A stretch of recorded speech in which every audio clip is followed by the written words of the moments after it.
Ihsan Ramadan SSI, dipersilakan. Wassalamualaikum warahmatullahi wabarakatuh.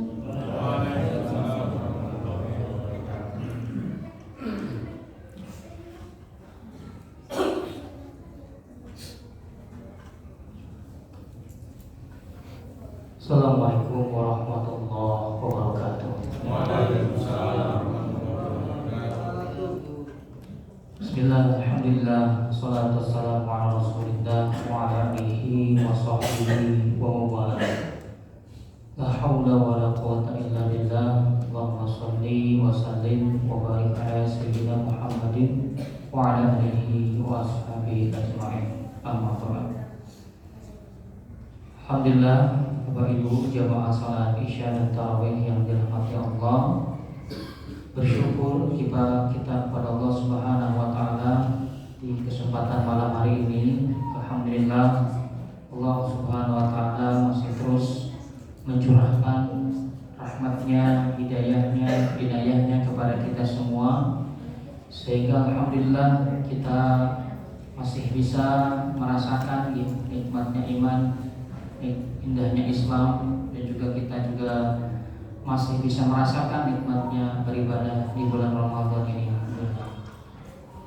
Salawat serta salam semoga senantiasa tercurah dan juga semoga senantiasa terlimpah kepada qudwah hasanah kita, suri kita Nabi Muhammad SAW. Dan juga salawat dan salam semoga tercurah pula kepada keluarganya, para sahabatnya, dan juga semoga tersampaikan pula kepada umatnya, insyaallah. Amin ya rabbal alamin. Bapak Ibu jamaah salat Isya dan Tarawih yang dirahmati Allah, Allah Subhanahu wa taala berfirman dalam Quran surat Al-Imran ayat 110 dalam penggalan ayatnya ini, a'udzubillahi minasyaitonirrajim. Kuntum khairu ummah ukhrijat lin-nas ta'muruna bil ma'ruf wa tanhauna 'anil munkar wa tu'minuna billah. Bapak Ibu yang dirahmati Allah, Allah Subhanahu wa taala menyampaikan kepada kita semua, kuntum khairu ummah.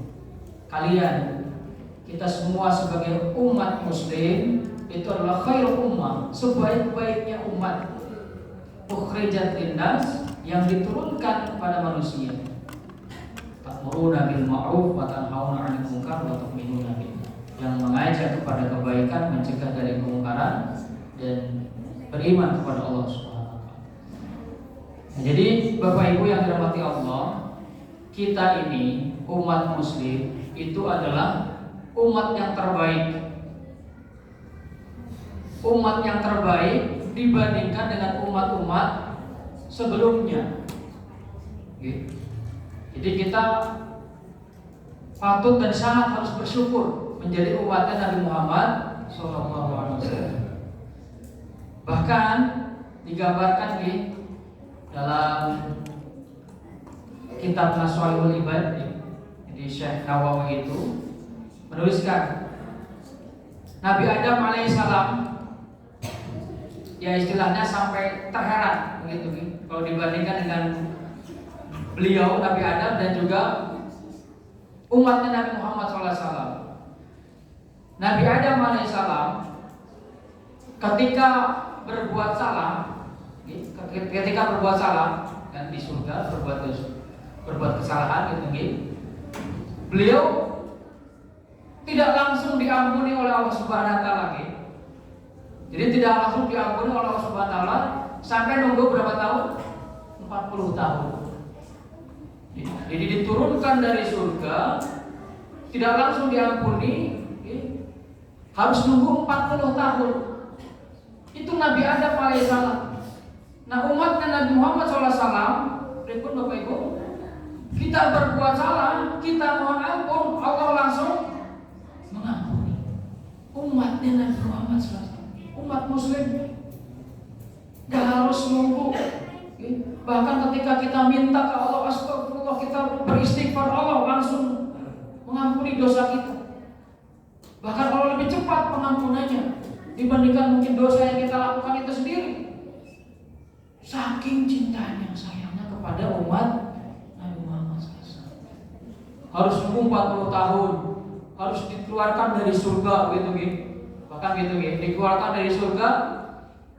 Sedangkan umat Nabi Muhammad berbuat salah dan kemudian bertobat kepada Allah, bukan dikeluarkan dari surga, justru dimasukkan ke dalam surga. Kelak nanti. Masya Allah. Itu gambaran.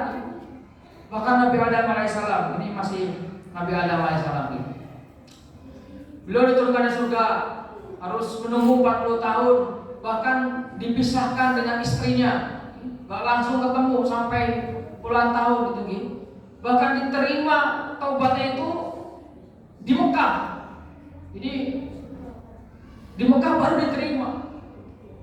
Kita ini umat Nabi Muhammad SAW, kita berbuat salah, mohon ampun dimanapun, kapanpun, di tempat apapun gitu, kita bertaubat kepada Allah, beristighfar kepada Allah, diterima oleh Allah Subhanahu Wa Taala pengampunan. Asalkan benar-benar kita mohon ampun, itu kesalahan kita lakukan. Ini spesial sekali umat Nabi Muhammad SAW. Itu Nabi Adam, bahkan dengan umat-umat setelahnya, Bani Israel. Syariatnya kepada kita Nabi Muhammad dan umatnya ini kepada umat muslim itu jauh lebih ringan dibandingkan dengan syariatnya yang diberikan kepada Bani Israel. Di zamannya Bani Israel dulu, kalau pakaian kita terkena najis, pakaiannya disucikan pakai apa dulu? Pakai air gitu, udah suci, yang penting hilang bentuknya, baunya gitu, warnanya gitu. Tapi di Bani Israel saat itu tidak begitu. Kalau terkena najis harus dipotong. Pakaiannya, nggak bisa dipakai lagi. Potong. Wah, gitu. Itu syariatnya saat itu. Nah, berikut ini berita gembira atau berita buruk? Berita buruknya pakaiannya habis. Berita bagusnya ya akan beli pakaian terus gitu. Kayak gitu, beli pakaian terus, beli pakaian baru. Harus dipotong. Nah, kita sudah dimudahkan. Jadi kalau terkena najis hanya tinggal dicuci dengan air. Bahkan ketika dulu itu belum ada syariatnya untuk tayamum, ketika belum ada air, jadi belum bisa bersuci. Kalau kita sulit air, sekarang syariatnya diberikan kemudahan, yaitu bertayamum. Nah, gitu. Itu umat Nabi Muhammad SAW. Masya Allah. Ketika berbuat salah pun tidak langsung diberikan hukuman di dunia. Kalau dulu mungkin langsung ada bala musibah langsung dihancurkan, kemudian macam-macam lah ya cerita-cerita zaman dahulu. Kalau sekarang masih disimpan, bahkan ketika bertobat diampuni oleh Allah Subhanahu Wa Taala, diperbaiki kondisinya, keadaannya. Masya Allah gitu. Kita pun tidak perlu hidup ribuan tahun. Kalau dulu sampai ribuan tahun, ratusan tahun Orang zaman dulu ratusan tahun, Bapak Ibu. Kita mungkin rata-rata 70 tahun, 80 tahun gitu. Nah itu dengan waktu yang sedikit, tapi Allah Subhanahu Wa Taala memberikan waktu yang barokah. Bahkan ada waktu-waktu yang satu malamnya itu bernilai lebih dari 1000 bulan gitu. Di malam Lailatul Qadar itu nggak ada dari umat-umat sebelumnya itu dikasih kesempatan cuma beribadah satu malam, nilainya sampai lebih dari 1000 bulan kebaikannya. Nggak ada. Jadi efektivitas, efisiensi waktu yang luar biasa diberikan gitu. Dan kemudian banyak sekali amalan-amalan yang dilakukan yang hanya mungkin kecil untuk dilakukan, tapi nilainya besar di hadapan Allah Subhanahu Wa Taala. Dengan zikir-zikir, dengan banyak zikir-zikir yang mungkin lisan itu mudah diucapkan, tapi nilainya besar di hadapan Allah Subhanahu Wa Taala. Gitu. Ada subhanallah wa bihamdi subhanallahul azim, la haula wala quwwata illa billah. Itu harta karunnya surga. Itu masya Allah. Gak ada itu diberikan kepada umat-umat sebelumnya. Maka dari itu Nabi Musa alaihissalam itu ketika ditawarkan, beliau kalau harus memilih, beliau mau menjadi nabi atau mau menjadi umat Nabi Muhammad, beliau sebenarnya pengennya menjadi umatnya Nabi Muhammad sallallahu alaihi wasallam. Umatnya Nabi Muhammad sallallahu alaihi wasallam saking spesialnya. Bahkan ketika di akhirat nanti, yang pertama masuk surga itu adalah umatnya Nabi Muhammad SAW. Yang pertama kali nanti umat Nabi Muhammad SAW nanti di surga. Jadi Masya Allah, kemudahan, kemudian kesempatan yang besar. Kita walaupun begini gitu kondisinya, tapi kita ini umatnya Nabi Muhammad SAW yang patut harus kita syukuri dan kita manfaatkan sebaik-baiknya. Kalau bahasa sekarang anak-anak privilege yang sudah Allah berikan gitu. Kemudahan, ya, kesempatan yang sudah Allah berikan. Makanya kita sebagai umatnya Nabi Muhammad SAW dan juga betapa sayangnya Nabi Muhammad SAW kepada kita sebagai umatnya, maka kita memanfaatkan stempel ini dengan takdir yang sudah Allah berikan, kesempatan kita menjadi umat Nabi Muhammad dengan sebaik-baik amal yang bisa kita lakukan. Kita bersolawat kepada Nabi Muhammad SAW supaya terus tersampaikan. Nabi Muhammad SAW itu hanya nggak ada di dunia saja saat ini, tapi beliau ada di alam lain yang mungkin orang-orang menyaksikan kita. Jadi jangan dikira beliau sudah mati terus tidak ada lagi. Enggak, beliau itu ada di alam yang lain yang mungkin memperhatikan kita. Jadi kita bersalawat kepada Nabi Muhammad SAW adalah bagian dari kecintaan kita kepada beliau, bagian dari apa yang Allah perintahkan pula kepada kita. Jadi banyak-banyak bersalawat supaya kelak nanti di akhirat nanti kita dikenali oleh Nabi Muhammad SAW. Kalau Nabi Muhammad itu dihususkan juga nanti di akhirat, wajahnya bersinar, kelihatan dari miliaran mungkin nanti manusia gitu. Ada wajah-wajah yang bersinar, itulah wajah-wajah umatnya Nabi Muhammad SAW gitu. Yang terlihat wudhunya, yang terlihat kemudian bersinar, terlihat. Maka dari itu kita upayakan sekarang banyak-banyak berselawat kepada Nabi Muhammad SAW supaya kelak nanti di akhirat kita lebih dekat, lebih dikenali gitu. Nah kemudian juga kita optimalkan apa yang menjadi perintah Allah dan juga menjadi sunnahnya Nabi Muhammad SAW. Kita manfaatkan betul Bapak Ibu yang dirahmati Allah, apa yang sudah Allah berikan saat ini kenikmatan. Alhamdulillah kita mungkin tidak ditakdirkan menjadi umat-umat terdahulu, tapi kita nggak pernah minta kan?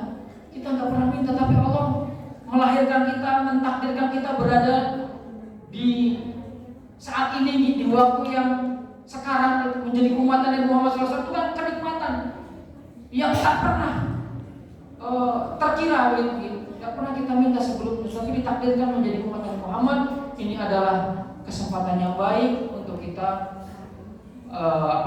optimalkan dan menjadi bekal kebaikan kita kelak di akhirat insyaallah. Baik Bapak Ibu jamaah Isya dan tarawih yang dirahmati Allah, mari manfaatkan sebaik-baiknya untuk Ramadan ini untuk terus meningkatkan ibadah kita, kedekatan kita kepada Allah, terus menjalankan apa yang Allah perintahkan dan juga melakukan apa yang disunnahkan oleh Nabi Muhammad SAW, sehingga mudah-mudahan kita menjadi umatnya Nabi Muhammad SAW yang kelak nanti mendapatkan syafaatnya di yaumul akhir. Amin ya rabbal alamin. Demikian Bapak Ibu yang bisa kami sampaikan. Mohon maaf bila banyak hilaf dan salahnya. Akhirul kalam. Subhanakallahumma bihamdika asyhadu an la ilaha illa anta astaghfiruka wa atubu ilaik. Billahi taufiq wal hidayah. Assalamualaikum warahmatullahi wabarakatuh.